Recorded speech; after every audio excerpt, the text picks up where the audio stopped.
जिस बंदे की जेब में पैसे हैं कुर्बानी उस पर वाजिब है, उसके अब्बा जी पर वाजिब नहीं। अगर अब्बा जी के पास अलग पैसे हैं तो अब्बा जी पर कुर्बानी वाजिब होगी।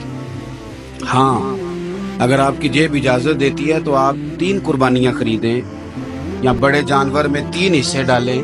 तो अब आप 2 वालदैन की हो गई, 1 आपकी अपनी हो गई, लेकिन जब तक आप पर वाजिब कुर्बानी आप नहीं देते तब तक वालदैन की कुर्बानी देना दुरुस्त नहीं है, क्योंकि ये दीन में वाजिब है। जो नमाज आप पे फर्ज है वो आपने पढ़नी है और जो अब्बा जी पे फर्ज है वो अब्बा जी ने पढ़नी है। इस मसले को भी जरूर ज़हन नशीन करें। उससे अगली बात जो और ज्यादा जरूरी है उसका जरूर ख्याल फरमाएं। हिस्से डाले जाते हैं कुर्बानी के हिस्से, तो 6 हिस्से हो गए, अब 7वां हिस्सा मिल नहीं रहा, तो एक तगड़े से बंदे के पास जाके मालदार से कहा कि चौधरी साहब हिस्सा डाल ले, एक हिस्सा कम है। चौधरी साहब कहने लगे कि मैंने तो पहले भी 4 बकरे लिए हुए हैं, तो चलो अगर तुम कहते हो तो चलो बड़ा गोश्त आ जाएगा, टिक्के ही बना लेंगे, चलो बड़ा गोश्त भी 10 किलो आ जाएगा तो कबाब के लिए रख लेंगे, चलो रख लो हिस्सा।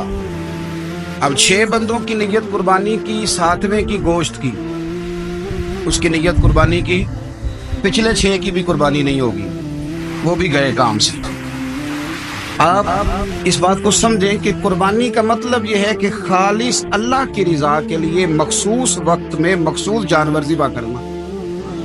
इसलिए ये ज़रूर तवज्जो करें इस बात पर कि हम कई लोगों को फोर्स करके शामिल कर लेते हैं। बंदा मालदार होता है, वो भी कहता है चलो ठीक है कोई अर्ज नहीं, लेकिन वो नॉमिनेट करेगा।